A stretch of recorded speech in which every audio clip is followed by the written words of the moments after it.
It's the moment you didn't know you're waiting for. He is Carter. He's Chad. And this is the Irish 365 Podcast. Welcome into the Irish 365 Podcast. We're back here with the Purdue pregame show. Now let's just get right into it. I've had a couple people reach out to me. I'm sure you've had a couple people reach out to you. Where's the A&M postgame show? Hey, it was a good one. That's on me, technical difficulties. Carter was doing it remote. I kind of forgot to turn his mic on, so we had a great conversation, but it was all one-sided, Yep. and it was long periods of pause where I'm just waiting on him to finish talking, so it wasn't very entertaining in that respect to play back. But and we've had quite the hectic week where we haven't been able to reshoot it, and it's just one of those things, so we're going to get... let's wrap it up. I mean, Real quick, we'll take 5 minutes. We'll hit the review of A&M. There's a lot on social media. A lot's been said. Yeah. I will say this. Pre-game atmosphere was really good. Yep. Crowd was hype. The campus vibe was good. Notre Dame showed up for a night game in all kinds of ways, shapes, and forms. Yeah. So I thought it was really good in that respect. Get into the game. Couldn't have started much better. First quarter, we got a pump block. I mean, scoop and score. Things were going well. So felt good about that. A&M, I think, was solid in a lot of different ways. They were as expected. They played well. So it was kind of back and forth. Longest game ever, right? Yeah, almost 4 hours. 4 hours. It was a long game, and I think probably the biggest thing we noticed about being a long game was it was the first time alcohol sales were in the stadium. Yeah. And something I've never seen was long lines in the men's restroom the entire game. Usually that's reserved for wintertime when people are trying to warm up. Yeah. It was the entire game. There was lines for days. Yeah, the men's bathroom lines was I've never waited 5 minutes, which I sound like a crybaby right now, waiting 5 minutes to go to the bathroom, but just not something you're used to doing. Yeah, not typical, that's for sure. It was a little different. So anyway, it was I thought game-wise, Notre Dame played well enough offensively to win that game. Yep. And there were some, I think I saw Tim Priester had an article, and he talked to Gino Guidugli the other day, and Guidugli said, we left 21 points on the board. They offensively, we played well and well enough. Defensively, we almost played well enough. And there's a lot of people going back and forth about, calls, and there's calls both ways every game. Yep. Not one call, not one player, not one play. I mean, there's if I were going to summarize the game, there's a lot of almost or what could have swung the tide or things that could have gone slightly different. I mean, we could have blown A&M out, and A&M probably thinks they could have blown us out. Yeah, I was going to say, obviously something we talked about the other day that didn't get out there, but there's a play in the first half. We got them in 3rd and 8 with about 8 minutes to go in that first half where we're up 10 points. He's like, if we get a stop there, make it a 17-point game, A&M might get the ball right before the half, maybe with a couple minutes left. And then we get the ball right at the half, and it's like all of a sudden it's a 24-point game. Where then if you go back and watch it, where they get a 3rd and 8, and then they're beating us at halftime all of a sudden. Yeah. It's just a crazy turn of events. So definitely a game where it just feels like you let one go, but also how do we stay that close at times? You know what I mean? It's just one of those things that and it was a game of so many emotions. Yeah, it was gut-wrenching. I'd rather get blown out than lose a close game like that and come down to the last second and just and guys dropping picks, miss picks. Yeah, just and one of the things I thought about in real time was we scored and they took that kickoff back and they scored. Yeah, and it's like it would have been nice if they had scored and we'd have got the ball back with that last 2 minutes to drive. Feels like our offense would have probably got at least a field goal there with that much time, 3 timeouts. Yeah, if we declined that penalty and let them have the score, who knows? Which in the moment would have felt crazy. If you lose that game, seems even crazier. But you got to trust the defense, right? Hindsight, it's easier to say that. Yep. It's hard to say that. So I don't think there's a whole lot we need to say about it. It's been all over social media. I've heard criticism of every player, every coach, every blade of grass, every official, and it's like, it sucks, but we lost 41-40. If we'd have scored 42, we'd have won. Yep. If we'd have gave up 39, we would have won. So when you score 40, you feel like you ought to win. And when you give up 41, you feel like you ought to lose. So it is what it is, and it's not exciting. So anyway, Jeremiah Love looked good. Yep. I didn't love all I think between him and Price, 35 carries. Yeah, I didn't love the Wildcat as much as It didn't get blocked as well as it could have. Yeah. It was effective. And maybe we'll get into that a little bit in what we're going to do this week. But I'm on the opposite side. I don't hate it as much as you would. I've got some tweaks for it. Yeah. All right. Well, yeah, I think there's some tweaks. There's some things they could do better. But anyway, that's A&M. That's the review. That's all you get. That's all you probably want. I was going to say you're probably tired. You're tired of it. Right? I am at this point. And then, yeah, we'll get we reached out to him on X, but congrats to @RealIrishFan, our contest winner last week. He got the closest yards without going over. Well, closest we had yards some people not following us. and being a follower. Yeah, I was going to say, we had some people not following us, so that kind of took them out of it, so make sure you're following. I realize Fan's about to get a shirt shipped to him, and our winner from week 1, which I'm blanking on the name right now. Shirts are in the mail. Yep. Dino Bambino 23. We had some shipping delays with the shirts, but we got them now. They should be coming to you. They're out. They're en route. So good news. They should be here in the next couple of days. So yeah, obviously thanks for that. We'll get into the contest at the end, so don't you guys worry. But yeah, let's get ready for interstate rivalry, right? Yeah. That's what we're going to call it, right? It's not quite the state championship, but it's close. I mean, they did beat Indiana State. No, that was last year. They beat Indiana State. Yeah. That was their one win. IU beat Indiana State this IU year. beat them this year. Okay, yep. But yeah, we got Purdue. They just came off interesting game versus USC. More competitive than I expected them to be. Very competitive. Yeah, their defense, we'll get into them, but looked pretty solid. They were down 20-3 and kind of made it interesting. And obviously, we didn't watch the game. It was supposed to be a 3:30 kick and then got delayed, and I don't think kicked off till 6. Yeah, because of weather. So that obviously always sucks. But yeah, had some Purdue fans I've been talking to, picking their brains. But the consensus is they did some couple dumb picks, couple dumb plays that cost them, which is not out of the question for Purdue, right? Yeah. But, I mean, there was the turnover for USC pick, whatever, that turned into the touchdown for Purdue. It was like a double pass play that then got intercepted on the first. There was a triple pass play, right? I think it was what it was lining up to be, where quarterback throws it behind him to a wide receiver who then just going to throw it back to the quarterback across the field. USC intercepts it, I guess. Recovers a fumble. I don't know what you'd call it. Yeah. It's backwards, but I think he still caught it out of the air. So picks up the fumble, then fumbles it, and then the Purdue's quarterback picks it up and runs for a touchdown. Yeah. I was like, what? Huh? I mean, what in the EA college football video game is this? Yeah. Exactly. So I know that was all over social, or at least I see it in social multiple different places. So anyway, let's get into it. Yep. Purdue, what do you know about Purdue? They've got all new coaching staff this year, 82 new players. Only 82? Only 82. Okay. So that's a lot even for modern college football.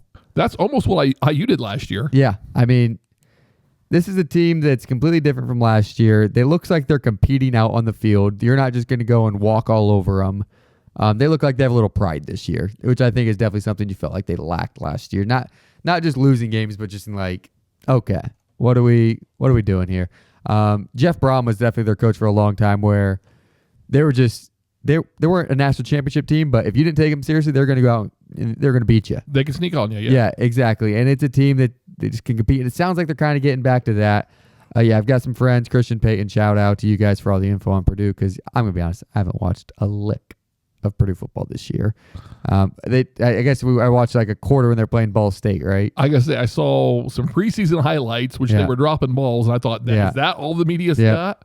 I saw a little bit of them playing Ball State, and then, I saw the highlight from the game last weekend where the USC, whatever that was, debacle that turned into a Purdue touchdown. Yeah, so what I've got on him is Brown's their quarterback, 56 for 88, 5 touchdowns, 4 interceptions this year. Yeah. That's their guy. Sounds like when he's got time, can hurt you. Yep. Which is most quarterbacks, let's be honest. But when he's got time, he can. But he's been sacked 6 times through 3 games. He's played USC, Ball State, and I'm forgetting who they played in the first week, but it wasn't necessarily was not a group of. It was a group of 5 team. It was not a Power 4 team. So yeah, sacked 6 times, 2 sacks a game, and then gets pressured quite a bit. So yeah, that's going to be the biggest question for Notre Dame. We've got 1 sack through 2 games. Yeah. So the question is, how many of those 6 sacks came from USC? Yeah, I don't know if I can find that real quick, but I'll look here in a minute. But yeah, definitely the thing is how can we get pressure on them? That's been the biggest question for Notre Dame's defense. If we get pressure on anyone, that's going to fix a lot of defensive problems, in my opinion. Yeah. I mean, if you get pressure, corners don't have to be in coverage as long, all that stuff. Man zone doesn't matter if you're sacking the quarterback, right? Well, if you can get pressure, you can play man. Yeah. A lot easier. Yep. And if you play man with pressure, even zone, but yeah, you want to be able to play man and get pressure and force throws early. Same thing with zone to some degree. You want to, but zone's supposed to be a little bit better depending on who you talk to. Most coaches will tell you zone's better if you're having a hard time getting home because you don't have to cover people as much as you have to cover an area. But we found it's been easy enough for our opponents to find holes in our zone. Yeah, and that's the thing. Actually, some of our man coverage has not been great either. If you look at the statistics, it's not just zone. There's some man coverage breaks.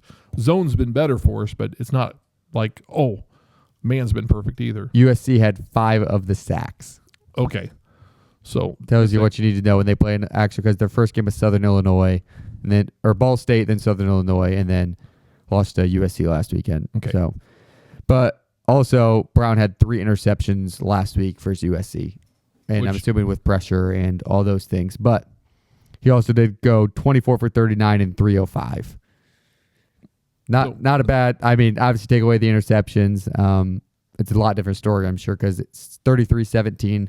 Pick late, I'm pretty sure is what I've heard. But yeah, Purdue's got some wide receivers this year. Let's get it. Let's see if I get their names right. So their big running back is Maccabee, which I remember him from last year. I believe is one of their returners. Yep. 4 good receivers: Branch, Tuggle, Horton Jr., and Michael Jackson. Hee. Yep. So that's their playmakers on the offensive side of the ball. Defensively, I think it's their primary guys a transfer from UNLV, right? I mean, yeah, I think a lot of transfers in there. Yeah, because this coach came from UNLV. Yeah. Yeah, and he brought a few guys with him. I know there's an offensive lineman that's a starter they're really high on, and then there's a, like I said, the linebacker. I don't remember who else from UNLV came. Yeah, so the biggest thing I'm gathering on Purdue is they're going to compete with us. I mean, they're going to compete the whole 60 minutes, no matter if it's 50-0 or it's 49-50. It's a team that definitely can tell they've got experience, but not experience playing together. Yeah. So yeah, what's that look like? When do they gel? And yeah, hopefully it's not week 3, right? Yeah. I mean, it's a team that could be scary, could upset someone. I mean, I think that was always the fun part about Purdue. They would go upset a team a year. Luckily, it wasn't us too often. But they can do it. They've done it. They can do it. So yeah, and I talk to Purdue fans, and it's kind of the same thing. They just want the team to be competitive, and they don't want to be entertain them till basketball season. Yep, they don't want to be the national embarrassment. Yeah, exactly. They don't want to be one. They don't want to have one win against Indiana State. Like they need to be middle of the pack, Big Ten, and they'll be thrilled. Yeah, be competitive. Get us some entertainment. Yeah, if they're beating IU, life's good. Yeah, and beat IU if you can. Yep. Obviously, IU's really good right now. So that'll be interesting. But they had a matchup with Illinois this week, which I'll be intrigued to follow along. So you got anything else on the Purdue offense? That's kind of it on the offense. I think they're going to try and be more pro style, I think, is the only way I can describe it. Yep. All right, so then on their defense, I've been told they're actually been a pretty solid defensive team. Interesting thing for you, opponents haven't scored in the second half against them. And I find that very interesting. That's good coaching adjustments. Yeah, that's figuring out what's going on. Obviously, you're watching film before the game, but everyone's got a different game plan, especially earlier in the season. Yeah. You think they're going to do something, and then they go do something else, right? And you got to figure it out on the fly. So yeah, 0 second half points is pretty impressive, even with 2 bad games. But USC only scored, I think, 2 touchdowns on them, and then a couple. I think there's a pick 6 as well. So I mean, that one obviously doesn't count against the defense. But yeah, they do a lot what Notre Dame did last year. Play a lot of man coverage. Yeah. So the question I've got at this point is USC not as good as they think they are, or we think they could be, which scares me because they're ranked 25, we're ranked 24. Yep. And so are we that bad? Because I believe we're the best 0-2 team in the country. I just don't know as an 0-2 team, are we really a top 25 team yet? Yeah. If we go 0-3, I know what we are. Even if we go 2-1 or 1-2, I just still don't know. I'll know what we are, but we'll at least have the measuring stick against USC. You also know USC never travels well when they come east. to the Eastern time zone. They just struggle. And I read all kinds of stuff on USC, and they've got a new charter jet and bigger seats and longer aisles and yada yada yada. And didn't seem to help them on the Purdue game. Yeah, I mean they won. They won, but they didn't win going away like they thought they were going to. Yeah, against Purdue. So Purdue covered. Yeah, so the question is, how good is this Purdue team and how good is this Purdue defense? And what we've seen is in the transfer portal where you can take a team that's not very good and make them pretty good in the pretty quickly course of a season. If you can figure out how to gel, yeah. And change one defensive coordinator, and you can take a team that's pretty good and make them not so good all of a sudden. That's what the rumors are on the street. Huh? I've heard the things people say. Yeah. I don't buy it. Yeah. But you know what they say, if it's not broke, fix it, right? Yeah, exactly. So, I think it's going to be an interesting matchup. And I also think you've got the poor situation for Purdue where Notre Dame is coming into Purdue week 3, and they are irritated. They're frustrated. They have underperformed. So are they going to take it out on Purdue, or is this going to become the new identity? Yeah, and I feel like this was such an interesting thing last year because I don't remember what the spread was on this game coming in right after the NIU loss, but I was convinced we might lose. Yeah, we lost to NIU. What? And then we went up and put 70 up on them. Yeah. So I'm really hoping to see some Kenny Minchie time. Yeah, I really am against Purdue. I'm hoping we get such a lead, but I don't know. My score prediction is not going to be that way. I'll put it that way. Yeah, I'm so back and forth on. I could see this game going so many different ways, but we'll get into that score predictions a little bit later. But yeah, it just feels like, is Purdue going to come in and Notre Dame's like, all right, well, we're going to get a win this week? Because we've seen that with Marcus Freeman. The first year after Ohio State, it's like, all right, well, we lost to Ohio State. That happens. We're going to beat Marshall, though, right? And lo and behold, Marshall beat us. So yeah, it's kind of one of those things where it's like, all right, is our team like, all right, well, we got those 2 tough ones out. We'll go beat Purdue, and then we'll figure out what's next, right? We'll go figure out Arkansas. So, yeah, and then, so that's going to be the interesting part for me. What mindset does Notre Dame have? I'd like to tell myself it's going to be angry Notre Dame, because I saw some guys playing angry last week, but I didn't see everyone. Drake Bowen, for example. Like, I did not see a lack of effort. Yeah, I'm just saying playing angry. Like, I feel like last year we played. Bowen was playing with a chip on his shoulder for sure. Yeah. At 8 a.m. He was letting people know he was there when he tapped them. Yeah. So if I'm Purdue and I'm going to attack Notre Dame offensively, I'm just going to try and protect my quarterback and find those spots in the zone, which Notre Dame seems to be prone to. Yeah. And Notre Dame is struggling to get pressure. Yep. I may go 2 tight end sets at times, just max protect and just let my quarterback have time, because I'm confident with my quarterback having time. I don't know what happened that USC got 5 sacks. Yeah. I don't know if USC's defensive line's just that good or Purdue's line's not as good, but I'm gonna try and air it out. I'm not gonna try and run on Notre Dame. I'm gonna run just enough to keep them honest. And I'm gonna try and let my quarterback set the back there and I'm gonna find ways to get him time. And this is one not to forget. Adon Schuler out that first half. Yeah. And some of those other safeties, I thought Tay Johnson looked pretty solid. Talek had his moments, had a couple plays. And yeah, we had some questions at the younger spots of the safety, which I'm sure we'll get figured out. But Talek and like Tay, there was a couple times in the A&M game where they were just out of position. It wasn't a lack of effort; it was just out of position. Yeah. I think there was 2 or 3 plays I remember where Tay come up from the safety spot. Yeah, and he was like picked up a running back out one of them, and then he got burnt right back into. He was closer to the freaking line than he was line. Like he was ahead of the linebackers. It's like and he wasn't blitzing. Like I thought, was he going to blitz? Yeah, no, didn't blitz. So there's one I remember which I don't know what the play call was. I don't know what his read was. I don't know if he did exactly what he was supposed to do or just had an itch.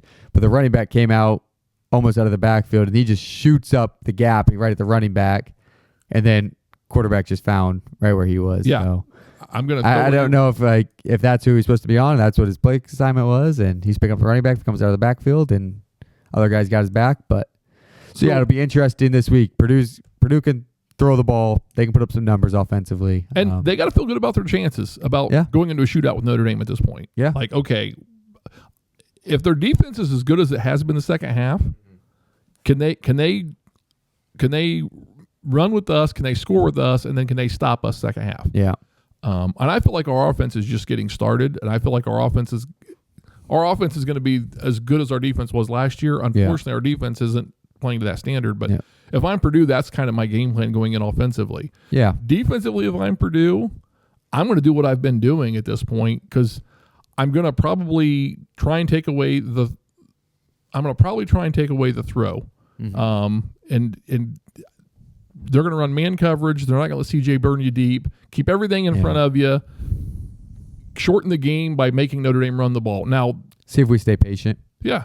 Problem is, Love and Price were a couple of shoestring tackles away from taking big freaking runs. So I think it's going to be tough for Purdue's defense, but it's almost going to have to be like this. We're going to let you score. We're going to try and score with you, and we're going to try and make just enough adjustments. Yeah. Because what are we going to get from Notre Dame's offense? We didn't see any RPO, I don't think, against A&M. We saw lots of the Wildcat. So are we going to see some Wildcat, some RPO mixed in? Are we going to see something completely new that we're going to run 15 times, that no one anticipated? And I think that's the interesting thing. Yeah, I'm kind of different with you. I think Purdue's going to throw a lot of pressure at Notre Dame and try to make us throw the ball and just get pressure on CJ. I mean, he's shown that he can make the plays, but he's also going to do one or two. He's going to make first-year starter mistakes. I say freshman, but he's not a freshman. Red shirt. Yeah, red shirt. Like, he's going to do something freshman. So if Purdue feels like their offense can keep them in this game, if you just say, all right, let's sell out on the run, because the odds of Notre Dame fumbling. Yeah, I just don't know that they have the defensive linemen to get pressure. I mean, they just might throw linebacker blitzes. Everything is what I'm saying. They might just send the house. If they're bringing 5 or 6 and trying to do it, maybe. Yeah, that just because it sounds like they're going to play man. Yeah. So that's what I'm saying. If they want to play man and just bring 5 or 6 guys, that'd be interesting. Now, I think what a big advantage for Notre Dame is Jeremiah Love and Jadon Bryce are very good pass pickup blockers, but then when they have to do that, they're not weapons out in the field, right? Yeah. I mean, yes, it's fantastic. Jeremiah Love can pick up a great pass block, but that just means he's not getting the ball in his hands that play. Yeah, he's not. So as a defense, that's kind of a win, right? That's right. I'd rather have him blocking linebackers than running past them. Yeah. So yeah, just an interesting thing. You think Purdue's gonna try to force us to run, or I think it's gonna be. Yeah, I think they're gonna try and take away the pass and keep everything in front, which makes sense. But yeah, I don't know. I think CJ's going to make a mistake or two, and can they capitalize on it will be the question. But yeah, Notre Dame's offensive line looked a lot better last week than it did against Miami, which obviously helps playing at home, having a game of film to go back and watch and say, okay. But it also helps that we were trying to get a lot more, like the RPO is the hardest to block for. Oh, yeah. Because you have to pass block, because you can't go downfield. You have to pass block, but you also have to open up lanes. Yeah. And it's the RPO is the hardest to block for. Yeah. And run blocking is always easier. So the more run blocking you're doing, you're firing off.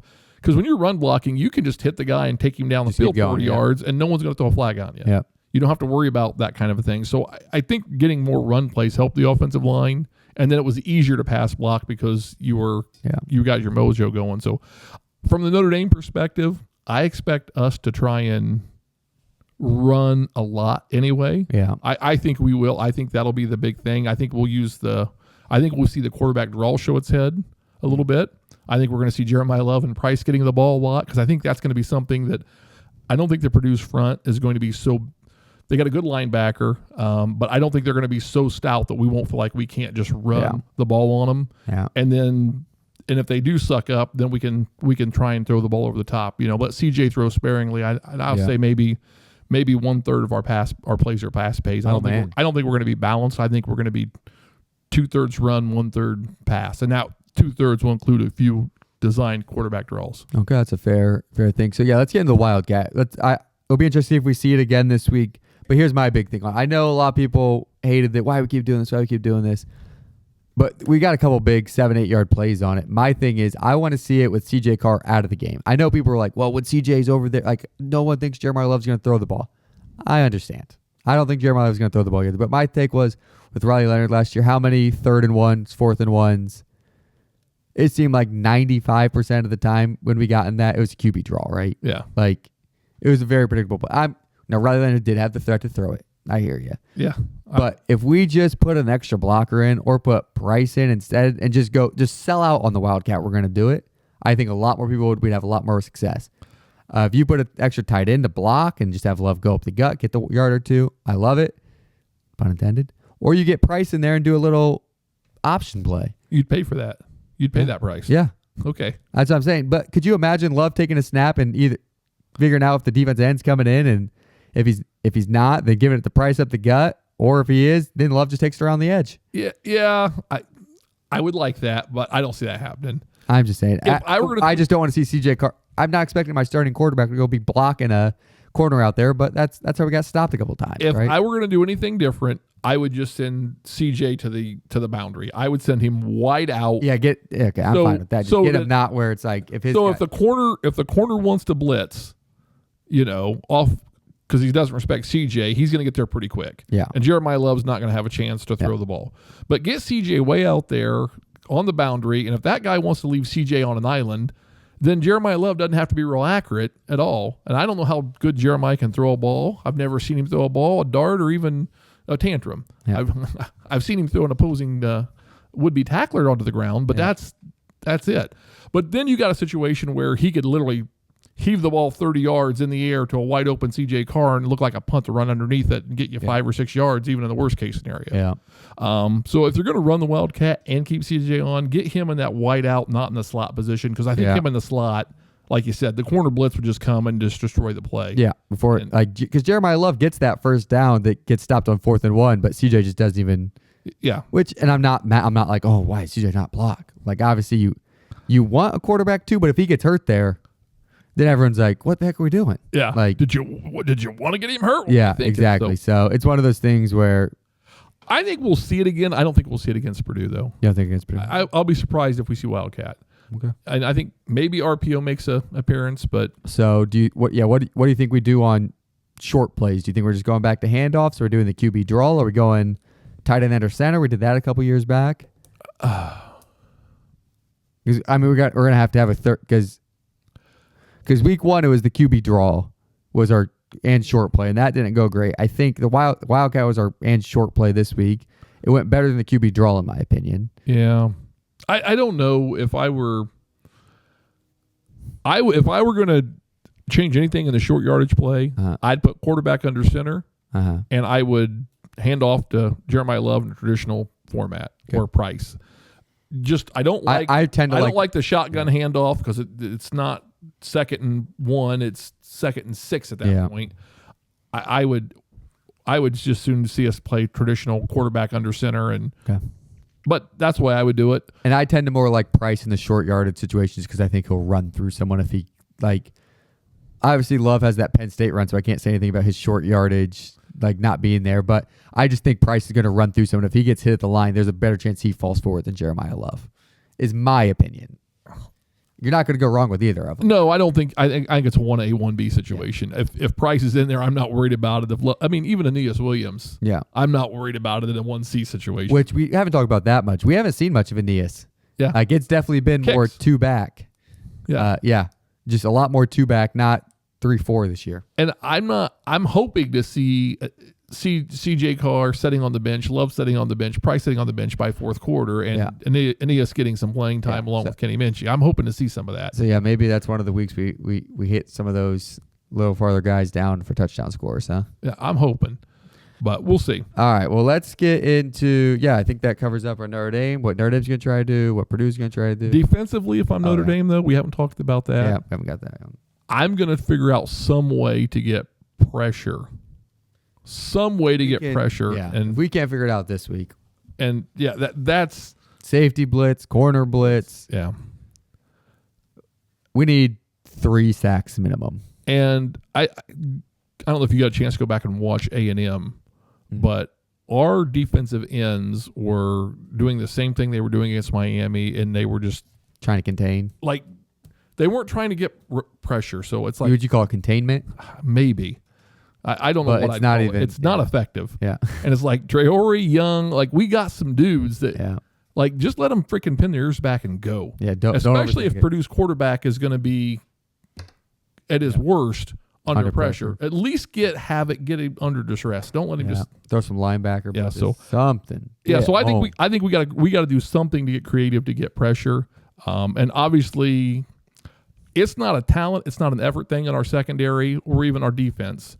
It's a communication and it's a leadership, play call. Maybe, I don't know. Yeah, a play call. So I think if there's anything they've got to do, they've got to get the play calling, and maybe they got to just simplify it. so that guys play fast, because they're not playing fast because they're not sure what they're supposed to do. Yeah. They got to get that squared away, because we've lost some talent, but we haven't dropped off that much. This defense should be playing so much better. I'll just say this. If Al Golden was still here and not in Cincinnati, this team is 2-0, and we're talking national championship run. Yeah. And we're not there right now, and it's not because of a redshirt freshman quarterback. It's because of poor secondary play, which should have been the strength going into the defense this year. All right, that's that. All right, well, let's get into the gambling side of this before we get into score predictions. Notre Dame opened up as 27.5-point favorites. The line's down to 25.5, which is a very large number for an 0-2 team, and the over-under 54.5. I will take the over, but I will not take the points. I would not take Notre Dame on the points. No. I think Purdue covers. Yeah, I said stay away from it last week. Obviously, we lost, so good call on that one. But yeah, if we won that game, I literally was talking to Maddie and Kate, and I was like, this is a really big extra point when we kicked to go up 7. I had no idea what I meant by that we're going to lose the game because of it. But the line, you thought it was covering the spread. I thought it was covering the spread. I was like, oh, we're not going to cover. And I was like, oh, crap, we can still lose this. I was so worried about that. And I was like, well, I didn't even have it. And I was just like, okay. But so yeah, 25.5 right now as we sit here on Wednesday night. Over under 54.5 feels way too easy right now, because I can see this going two ways. This game could either be a shootout or Notre Dame wins by 60. Like, could put up 60 points. You know what I mean? I will be surprised if Notre Dame doesn't put up 35. That's what I'm saying. I think by itself. Yeah. I mean, that to me, that's the floor for Notre Dame. And can Notre Dame's defense let up less than 20 points? Yeah. It's a very, very big question right now. But yeah, I'm with you. I'll be surprised if Notre Dame doesn't put up 35, would definitely be the bar for me. 31, I'd say, was the absolute bar. 4 touchdowns and a field goal. Yeah. So, all right, I've got some score predictions from some Purdue peeps. All right. Christian Payne, I shot him out earlier. We'll get into their score. Christian's got 33-27 Irish. Okay. And then Peyton, Purdue season ticket holder, 31-17 Irish. I don't think they're way off from what I'm thinking. No. I'm feeling I'm in the ballpark of them. Yeah, I say I am. I'm feeling 38-21 Irish. I think Purdue gets 3 touchdowns. Yep. And I've got 45-27. I'm around where you're at with late score, like for Purdue. Yeah, I could see that. I mean, I could see that. My hope is the Irish get somewhere in the 35 range, 31 I'm thinking range by halftime. 28-10, 28-7 at the half. It's kind of what I'm thinking. Schuler comes in. It's helping out. Yeah. I'm kind of hoping it's, 31-14 at half, and maybe then, kind of a sluggish third quarter, and then we get to the fourth quarter and we throw in some second, third string guys. Maybe Purdue gets a score or two in there. Maybe we get one score, but not the game. I'm hoping to see a game that's not in doubt. Yeah. Now I say that coming off of the gut-wrenching game was never put. It felt early at A&M like Notre Dame was going to put the game away, and it just never did. And I'm a little nervous but hey, we're ready to be hurt again, aren't we? hey, what's the point? What's the point of loving if you're afraid to be hurt? There's no point in loving. So you have to experience pain to experience joy. Yeah. If you never experience joy, you've never experienced pain. So yeah. Anyway, that's kind of where I'm at on the score, and I think it'll be interesting. I could see a scenario where Purdue was much better than we anticipate. We're looking past Purdue and thinking Arkansas, and we go 0-3, but I cannot believe with all the scrutiny, Notre Dame has got to be in this us against the world mentality right now. Here's my thing. If you listen to the national media about Notre Dame right now, it's not as bad as it should be. Like, you talk about having all that, like, outside noise. What's all the national media? This is the best 0-2 team I've ever seen. Yeah. Like, and that's not just one or two people. There's a lot. ESPN, Fox, all your on 3. It's kind of weird. Yeah. And you're like, oh, my God, why are we getting this good publicity? We're 0-2. Yeah. Like, we've lost 2 games. Obviously, it's A&M, Miami, like two potential playoff teams. But it's like, we're still 0-2. Like, we haven't won a football game this season. So that's what makes me really nervous about this game, is because there's still too much positivity. Because if it was like, because last year against NIU, it was like everyone's against, they're done, don't have a chance, back, like not just backs against the wall. They're buried, right? Like nothing. No, we beat A&M last year. We're going to go undefeated and win the national championship. Yeah. And we got buried after we lost to NIU. Fire Coach Freeman, and now it's like, well, we're going to figure it out. They're the best 0-2 team I've ever seen. So the question is, can the Notre Dame coaching staff get these guys in the right mindset that, and it's a fine line, I think. You gotta destroy their confidence, but not destroy their confidence, right? It's like, I want to bring you down and get you focused, hyper focused, but I don't want to destroy you where you don't play well. And I think that's going to be it'll be interesting. I could see it going. I think there's a 10% chance, but it wouldn't shock me completely. Yeah, if we're sitting here Sunday talking about Notre Dame being 0-3, which scares me. Because I know what's going to happen. I'm going to get the knock. Who's there? 0-3. 0-3. Yeah. I'm gonna get all kinds of trash talk thrown my way if we lose to Purdue and go 0-3. But